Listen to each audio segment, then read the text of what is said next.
Okay, now we're going to go through the annual chronology in Isaiah, because that way it'll be easier to understand the annual chronology in Daniel.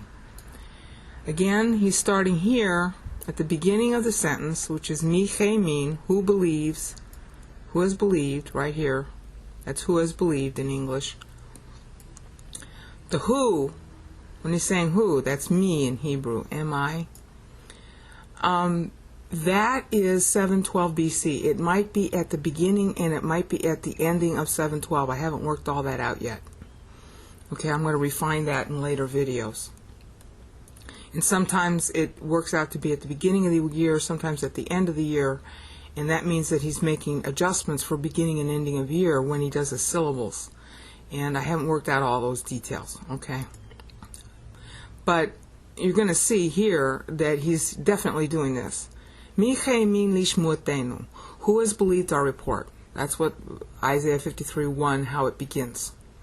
Okay, that's 9 syllables, as hopefully you can see. Oops, well, as hopefully you can see here. Okay, 9 syllables. See, 9, 9, 9, 9, 9, 9. Okay. Maybe I should increase the size a bit and see if that'll help. The trouble is you can't see it all, but we're just going to go through the annual here anyhow. So let me increase it even more. What the heck? Okay, even more. Alright, so those of you who can read Hebrew can see it more clearly. Okay, 9 syllables. That means 9 years. So we're running from 712 BC down to 703 BC. Now that matters a great deal to historians, and it will help clarify a problem that historians have had when they've tried to date Bible dates. And I'm also covering this in my Yapping Part 10, Yapping Most High video playlist Part 10, where I go through the annual chronology in Isaiah in more detail. The reason why this matters, okay, you can see first of all that the meaning is pretty pregnant. Who's believed our report? Well, who believed the report back in 712 BC and 703 BC, and what happened then? Well, at that point you're looking at Isaiah 36, 37, 38, and 39. The guy that Isaiah is talking to is Hezekiah. Hezekiah had some really good times and he had some really bad times. And it's due to Hezekiah that the temple would go down. Okay, that's recorded in Isaiah 39. So who has believed our report? Well, in the immediate context of the meter, it's Hezekiah. And because of that, Sennacherib couldn't invade. And because of that, Sennacherib's troops, 185,000 of them numbered in the Bible, died. Nobody knows why. You know, they just got killed. So Sennacherib woke up the next morning and found out he had no troops, and then in shame he limps back home, and some years later he ends up being killed by his own sons, and then Esarhaddon takes his place, and all that's recorded in the Bible. It's also recorded in history. The problem that the historians have with this time period is they think that the 10 tribes, which are called Samaria and Israel in the Bible, they think that the 10 tribes were taken over by Assyria in 722 BC. And they base that on actual records that the Assyrians kept. However, when you go to look at the Bible, you're finding 2 sets of takeovers, not just one. There was a guy named Hoshea, who was the king of the 10 tribes, Israel, namely Samaria at that time, versus Judah, which Hezekiah is the king of Judah. And Hoshea is, he's a king, and then he's captured, and he's taken to Assyria, and then he's restored to power when Hezekiah is on the throne. And Hezekiah is actually on the throne 3 years earlier than scholars think, according to the Bible. Hezekiah came to power in 718 BC, not 715, which is what the typical scholarly journal will tell you. Okay, it's really 3 years earlier. So Hoshea was restored to power as a puppet king. And then he rebelled again. And in 712 BC, and I'm going to prove this in later videos in Yapping Most High, but it's going to take me some time to show it, because I got to go through the book of Kings and everything. But in 712 BC, when Isaiah is beginning this me here, the who part, that's 712 BC. Who is believed? Hezekiah was sort of newly on the throne. It was like his 3rd year. when Hosea comes back, and then in the 6th year, Hosea goes down again, and that's 712 BC. All right? The 6th year. Hezekiah's 6th year, which means that he had come to power in 718 BC. All right? And I'm going to show that, like I said, in later videos in Yapping Most High when I figure out how to present the information. Okay, so that's why this period is benchmarked. It's the period of when Judah almost lost its life to the Assyrians. And it almost happened twice, not once. Okay, 712 BC at the beginning, and then 703 BC at the end. And it's 703, not 701. Again, the scholars think it was 701. That could be a 2-year variance. But there's some text in Isaiah 30, I forget if it's chapter 36 or 37. I'm going to show it in later videos, where God says to Hezekiah, don't worry, they're not going to invade you, meaning Sennacherib. He's not going to get set foot inside your city. Okay, leave what grows for itself and eat from the land. Don't plant crops this year. Then the next year do the same, and the 3rd year plant your crops, which means that was early in Hezekiah's 14th year when this was spoken. And so that was at the beginning of the year, and kings always date their years by the Nisan, so that means it's at the beginning of the year. So it was at the beginning of the year, so that year, okay, which was 703, 702, and then 701, Sennacherib comes back, and that's when he has his denouement with all of his troops dying. So again, there's two incidents that occur here with Sennacherib too. And so when it says, who believed our report, it was Hezekiah, and he kept on believing it. So Sennacherib came back twice and failed twice. And that story is told in the Bible. Okay, and like I said, I'll have to go through it in future videos, because when I first did this in Yapping Most High, I wasn't 100% sure of the chronology, but I am now. I just don't know how to present it all, because you have to go to 3 different books of the Bible in order to see it. You have to go to Chronicles, Kings, and Isaiah to see the chronology properly. So that's just the first clause, and it spans from 712 BC to 703 BC. Now we're going to end up going a little faster. As a result of this, during this time, the first time he had his little run-in with Sennacherib and won, as Hezekiah got cocky. And because he got cocky, all right, and this is really important to stress, because Daniel's stressing this period in his prayer. Because he got cocky, he got sick. And then he prayed to God to get well, and God said, okay, I'm going to grant you 15 more years. Okay, that 15 years is also represented during this period. Part of it is here, and it goes all the way to this section of Isaiah 53:1. Okay, so from 712 BC through 697 BC, which is, I can't show it all accurately. It's that section plus this section. Okay, the part that's left out is niglata. It means revealed in English. That part is 3 syllables in Hebrew. Those 3 syllables mark when is born. Manasseh. So I'm sorry, it's more than 15 years. It goes farther down. Manasseh is born at this point. Hezekiah doesn't die until 686 BC, which is down here. I'm sorry, the 15 years goes. See, okay, he's got 6 years here after Sennacherib, which he did his thing and he got sick and he got his granting of years, and this is 6 more years. And then during this 3 years is at the end of it is during it actually at Niglata, at the knee of Niglata, meaning revealed in English. That is when our boy Manasseh is born. Okay, Manasseh is made king immediately as soon as he's born, and most of your scholars know that. Most of them will date it that way. I know that my Zondervan Bible, my Zondervan NASB Bible uses that date, and so do most of the other Bibles. Okay, so that's pretty common scholarship that he was born in 698, 697 BC.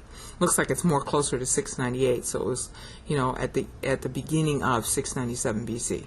So this starts Manasseh's time, and it's running coterminous with his dad, who dies in here. Okay, and Daniel's going to be going through this blow by blow, so I'm not going to go through it blow by blow here. I want to give you the outline. Okay, so starting with Manasseh, let's see if I have to make this smaller now, because I got to show you the panorama. Starting with Manasseh, we get a chronology of benchmarks that go from his time to Messiah. Maybe I should just make this larger. Yeah, that'll work. Okay, let's see if I can do this. See if that works. Can I get it all on the screen? Yeah, pretty much. Let's see if I can make you 105%.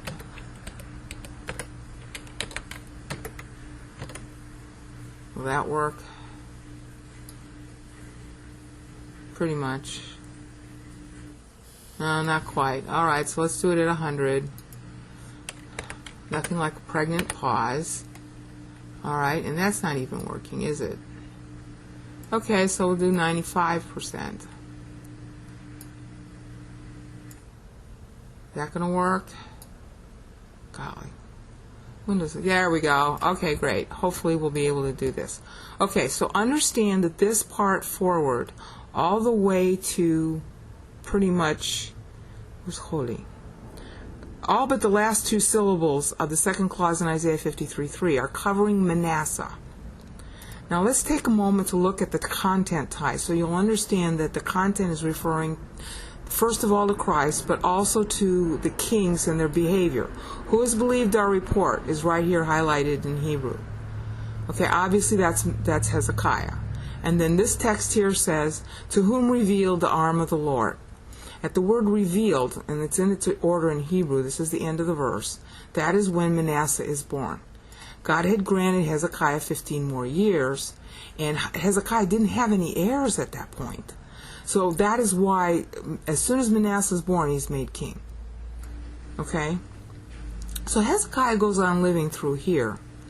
Okay? And then at the same time, however, our boy Manasseh is king, and when Manasseh is 12 years old, so you got these three syllables all the way to here. Okay, at the end here, where you see the 9, okay, and that's lifnei, okay, before him. At that point, Hezekiah dies, and Manasseh's 12 years old, just like Kings tells you, the book of Kings tells you. Now look at how pregnant this is. Waya'al kayonek lefanai. Waya'al means he grew up. Yeah, Manasseh grew up during this time. Kayonek, like a root. Yeah, he's the root of Hezekiah. You see the double entendre here? Lefanai, before him. Yeah, before Israel and before God, which is really the meaning in the verse. Okay, so he grew up like a root. In other words, he started out real good. Hezekiah's son Manasseh started out real good. But by the time he's 12, I don't know if it's because of his regents, because 12-year-olds don't know much, all right? But it went bad as soon as Hezekiah died. Hezekiah dies at the end of this first clause in verse 2. All right? And then, wakashoresh me'eretzia, like a branch, okay, from the dry ground. Kayonek, root. That's actually root also. Okay? Dry ground, meaning parched promised land, meaning there's no doctrine being taught. So beginning when he's 12, he's ruling all by himself here. Okay? And at this point, at the end of the white, you'll see it's syllable 133. That's very important in Daniel and Psalm 90, which I'm going to cover later. But at this point, our boy Manasseh is so bad that God has him taken prisoner by the Assyrians. Okay, and during this period here, He's 41 years old at the time he's taken, and I can't tell how long he was imprisoned before he repents, but he repents, and you can find that story in Kings. Daniel's going to focus on this, so that's why I have to. All right? So God does to him what he did to Hezekiah. He gets 15 more years life, which basically extends from this first clause in Isaiah 53:3, and I'm going to tell you the content, you're going to die, to the end of this clause in the second part of Isaiah 53:3. This word here is holy, and it means grief, love sickness, grief. This is when Manasseh dies and his son Ammon takes over. Ammon is really how I should pronounce it. Ammon. So these two syllables represent the 2 years of Ammon. All right, so our boy Manasseh dies here. These are his last 7 years. So 7 plus 8 are the 15 more years he lives after he repents here at the end of the last clause of verse 4. Now look at the content type. This is such a killer. Okay, I already covered to whom revealed the arm of the Lord. This is still during Hezekiah's time. And obviously Hezekiah saw the arm of the Lord revealed to the tune of killing Sennacherib's soldiers, 185,000. Then he grew up before him like a tender shoot. In other words, he started out good. That's Manasseh. Like a root out of the dry ground. That's Manasseh. So he started out well. But watch this clause. Lo, Toar, lo. This isn't the incarnation. It's not him. He's not God. That's what that says in Hebrew. Isaiah is quoting what people are going to say at the time Christ is alive. Walo hadar, there's no glory in him. Okay? Wanirehu, will we see? This depicts Manasseh's own attitude. Oh, I don't care about God. There's no glory in that. I'd rather make friends with the Assyrians. I don't see any glory in the Lord God of Israel. And then this is Welomare. Oh, this is so despicable. Welomare. I didn't see anything. There's nothing to see here. That's what the people said when Christ arrived. And that's what Manasseh was saying back then. There's nothing here. There's nothing, no sight to see. Wenachmadehu, that we will desire. In other words, everything Manasseh saw from his dad, all the stuff he learned about during his dad's reign that had happened, because Hezekiah restored the monarchy, restored the temple, restored temple worship, restored Passover. Manasseh, that stuff just washed right over him. He didn't give a flip. Okay, so at the end of this clause, Wenachmadehu, will we desire? Yeah, so God desired to have him trapped by the king of Assyria. And this is where he repents. Now get this. This is the next 15 years. And what it says in Kings was that Manasseh repented, but the people didn't. So look at this text describing that period. Nivzeh, wait a minute. Nivzeh, hadalishim. Okay, despised and abandoned by men. That's what happened to Christ, but it also happened to the temple. People didn't care about God. Nivzeh, well, they despised him. Well, Hadal means they abandoned him. Ishim, by men. Ish machovot, heartbreak man. Ish means man. Machovot means heartbreak. Wudu holy, he knew suffering. He knew grief. He knew love sickness. So here is Manasseh. It's so pregnant. I can't get over it. Here is Manasseh in the last 15 years of his life. He's finally turned back to God. But the people are still practicing what he had practiced. Nivzeh. They're still, see, this is Nivzeh in Hebrew. They're still despising him. Wachadal. Chadal means to abandon. Ishim, men. Okay, so he has the grief. Manasseh has the grief of seeing his own people continue to despise God. And he had cleaned up. He cleaned up the temple during this period. He cleaned it up. He cleaned up his life. He cleaned up the temple. He went on the straight and narrow. But everybody else didn't. So here he is, Manasseh, ending his life. Ish machovot, heartbreak man, heartbroken. that his own people, who he had led into the apostasy, now that he's changed his mind, they aren't changing theirs. So what happens? What does Manasseh know? Udua means to know. He knew holy grief. Yeah, and the grief is his son Ammon, who rules. See, Manasseh dies knowing grief.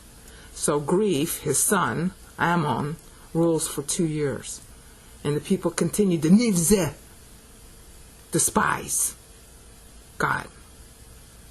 And so that's why when Manasseh started doing his bad thing, you can read about his story in Kings, that God said, hi, I'm taking down the temple because of you. Even though he changed his mind, it was irrevocable at that point because the people didn't change their mind. So Manasseh died, ishmakolot, heartbreak and heartbreak, udua, knowing, holy, grief. Grief, his son Ammon, ruling at that point. Okay? Now I'm spending time on this because Daniel does. He makes this the centerpiece of his prayer. Okay? Now, at this point, this is Ammon ruling. Okay? He only rules for 2 years. He was so bad, God took him. Okay? And at this point, you're looking at Josiah. Right there at the bottom of the screen, the last 2 clauses in verse 3. Okay? That's Josiah. Josiah was only 8 years old when he came to power. So he was under his regents. And he didn't become of age until 13 years later. This is when Jeremiah rose. When Josiah was in his 13th year, Jeremiah rose. Okay, and again, Daniel focuses on this a lot, so I have to. Alright, so these are the first 18 years of Josiah's rule, right here. Now, in year 18, after he'd been hearing Jeremiah for 5 years, Josiah gets told, hi, there's this thing, golly, we found this book in the temple. Actually, it was Jeremiah who found it, and his own dad wouldn't admit that. Really embarrassing. And you can read about this in Kings. Okay, Hezekiah, the high priest, claims to have found this book in the temple, and we think you ought to find out what it says. Actually, it was Jeremiah who found it, and his own dad wouldn't even talk to him. So Josiah says to Hezekiah, the high priest, well, what is it about this book? And so it's read to him, and he tears his clothes. He's like, oh no, we haven't been loyal to God. We haven't even observed the Passover. So then he goes and he calls for Hezekiah, the high priest. Josiah's being a good king. He's following channels, and he says, go, inquire of the Lord for me about this book. We should be in deep doo-doo because of what this book says, because we haven't obeyed.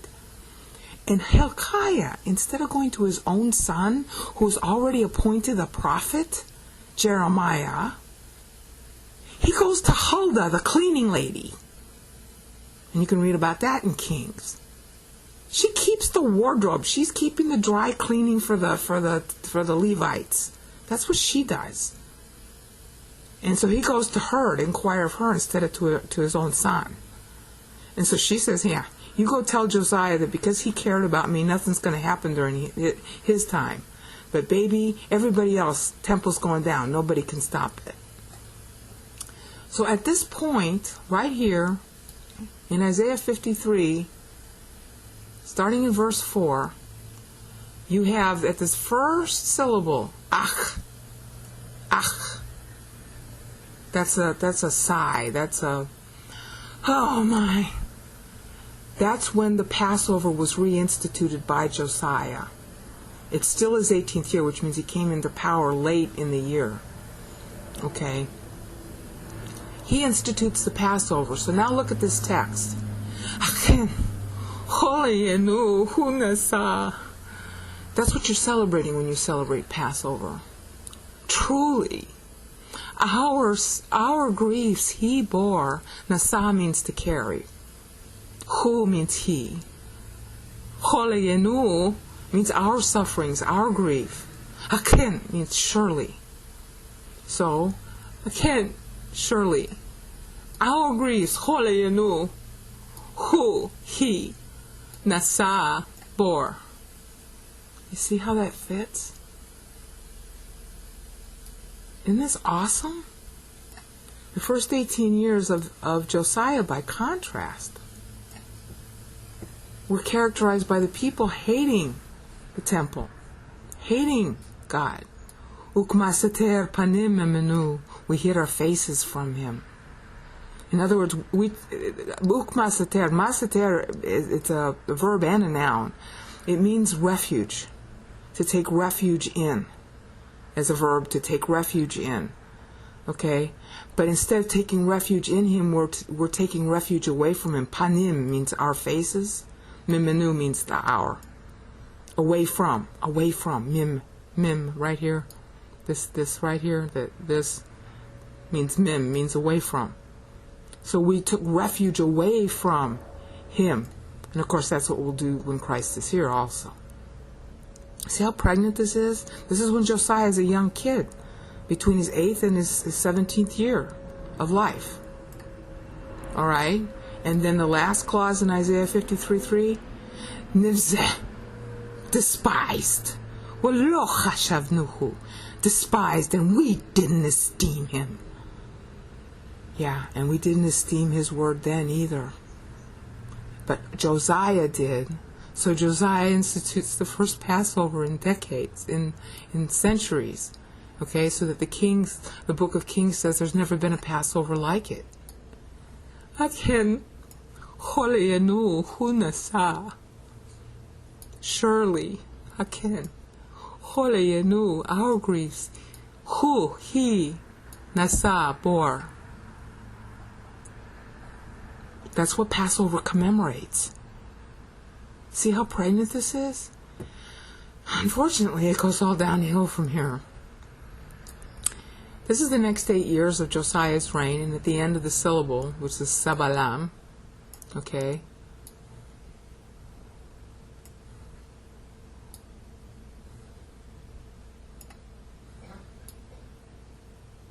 makovenu, our suffering, sabalam, he took.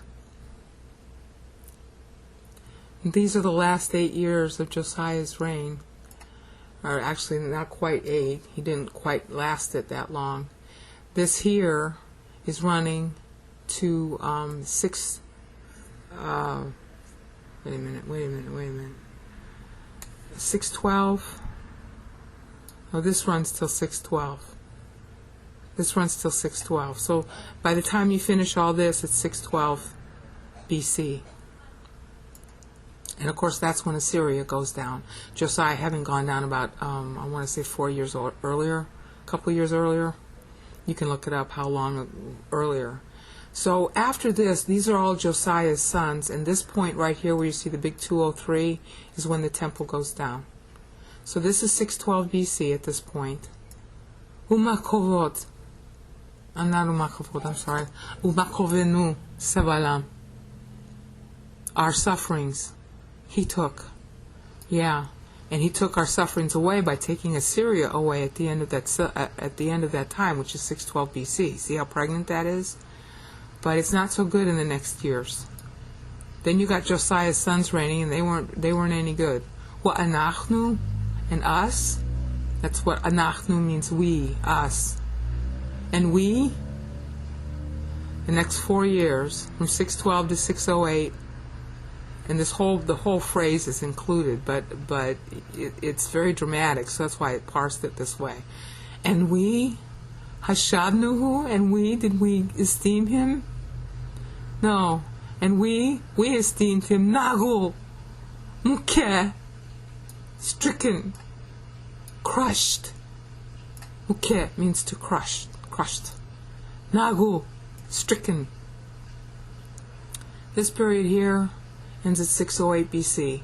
The following year, hashavnuhu, because we had no esteem of him. What we esteemed instead were Assyria, the Babylonians. Okay, so right here begins 607 BC, the first deportation in which Daniel was involved. Okay.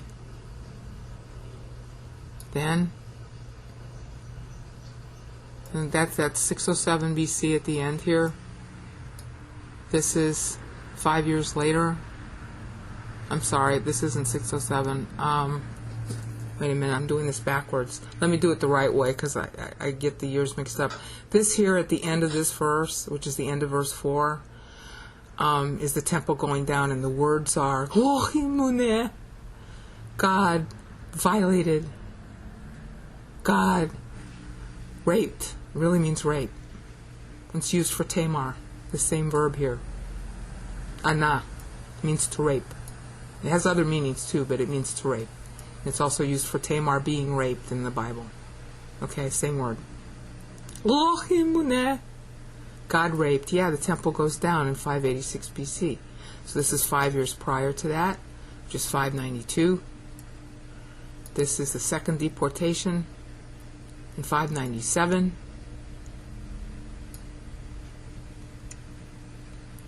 And this is 604 BC. And so the 607 is actually coming in here. Sabalam. He took, he carried, he bore. Yeah, and that's when Daniel was borne away and carried and taken by Nebuchadnezzar.